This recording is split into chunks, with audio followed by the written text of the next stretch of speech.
Hello everyone, welcome back to my channel unique recipes by Jasmin. আজ আমি আপনাদের সাথে শেয়ার করব গরুর পায়ের নেহারি। এই নেহারিটা কিভাবে খুব সহজে বাসায় ঝটপট রান্না করে ফেলতে পারবেন সেটাই আজ আপনাদের সাথে শেয়ার করব। নেহারিটা কিন্তু রুটি কিংবা গরম ভাত দিয়ে খেতে অনেক মজা, আর রান্না করতেও তেমন কোনো ঝামেলাই পোহাতে হয় না। তাহলে চলুন দেখে নিই কীভাবে গরুর পায়ের নেহারি রান্না করতে হয়। এখানে নেওয়া আছে আমার একটা গরুর পায়া।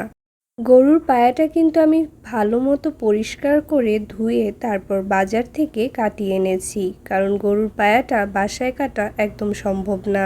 গরুর পায়াটা যে কোনো কসাইয়ের কাছে দিলে তারা অনেক সুন্দর করে সাইজ মতো কেটে দেবে। এবার এটাকে রান্না করে নেওয়ার পালা, আর এর জন্য নিয়ে নিয়েছি আমি প্রেসার কুকার। গরুর পায়া মূলত প্রেসার কুকারেই রান্না করতে হয়, না হলে এটা সেদ্ধ হয় না।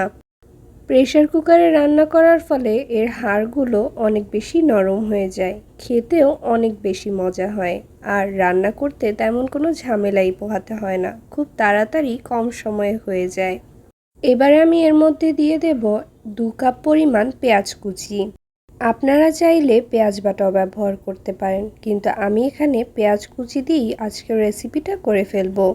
দিয়ে দেব 1/2 কাপ পরিমাণ রসুন বাটা।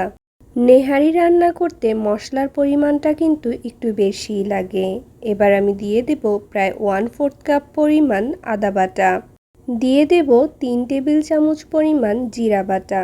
আপনারা চাইলে এখানে জিরার গুঁড়ো ব্যবহার করতে পারেন।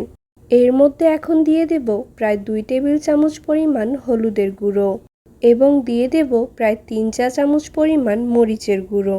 আপনারা এখানে আপনাদের অবশ্যই ঝালটা টেস্ট অনুযায়ী ব্যবহার করবেন, তবে নেহারিটা একটু ঝালই ভালো লাগে। এখন আমি দিয়ে দিচ্ছি এর মধ্যে স্বাদ মতো লবণ। এরপর আমি এতে দিয়ে দেব গরম মশলা, 4-5টা এলাচ এবং 7-8টা দারচিনি।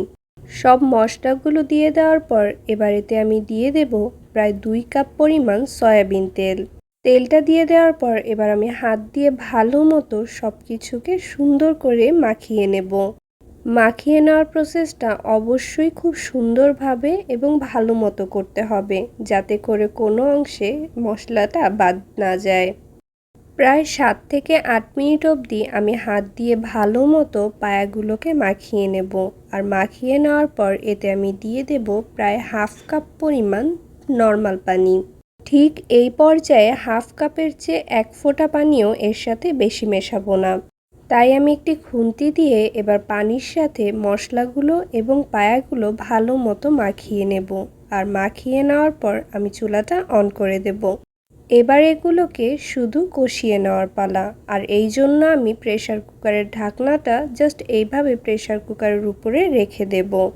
আমি কিন্তু প্রেসার কুকারের ঢাকনা দিয়ে প্রেসার কুকারটা আটকাইনি ভালো মতো, আমি জাস্ট উপরে রেখে দিয়েছি এগুলোকে কষিয়ে নেওয়ার জন্য। প্রায় 20 মিনিট পর আমি ঢাকনাটা তুলে খুন্তি দিয়ে ভালো মতো পায়াগুলোকে নেড়ে চেড়ে নেব। আর এই মুহূর্তে দেখা যাচ্ছে অনেকটা পানিও বের হয়েছে এর থেকে। গরুর পায়াটা কষিয়ে যাওয়ার এ পর্যায়ে আমি এতে দিয়ে দেব প্রায় 7 থেকে 8টা ফালি করা কাঁচামরিচ, আর একই সাথে দিয়ে দেব প্রায় 5 থেকে 6 কাপ পরিমাণ নর্মাল পানি। এরপর কিন্তু আমি এর সাথে আর কোনো রকম পানি মেশাবো না, তাই আপনারা এখানে যতটুকু ঝোল খেতে পছন্দ করবেন তার চেয়ে 1 কাপ পরিমাণ পানি একটু বেশি ব্যবহার করবেন। গরুর পায়াটা সেদ্ধ হতে হতে ওই বাড়তি 1 কাপ পানি কিন্তু শুকিয়ে যাবে, তারপরেই তৈরি হয়ে যাবে পারফেক্ট গরুর পায়ার নেহারি। পানিটা দিয়ে দেওয়ার পর এবার আমি এই ঢাকনাটাকে কিন্তু ভালো মতো আটকে দিয়েছি, আর এ পর্যায়ে কিন্তু 6টা সিটি দেওয়ার পর আমি ঢাকনাটাকে তুলে নেব এবং তুলে আমি চেক করে নেব যে এটা ভালো মতো সেদ্ধ হয়েছে কিনা।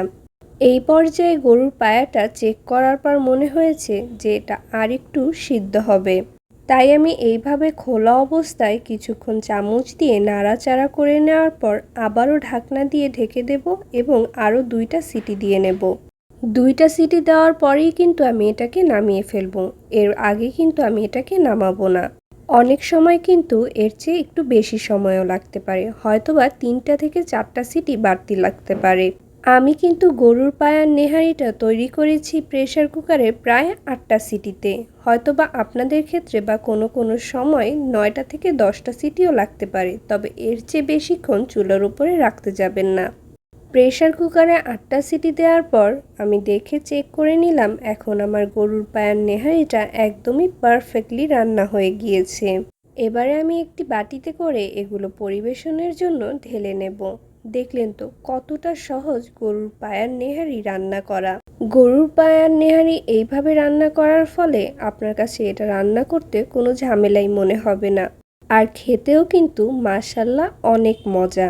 বাসায় কিন্তু অবশ্যই ট্রাই করবেন এবং আমাকে কমেন্টের মাধ্যমে জানাবেন কেমন লাগলো আমার আজকের রেসিপিটা। আজ তাহলে এ পর্যন্তই। আল্লাহ হাফেজ।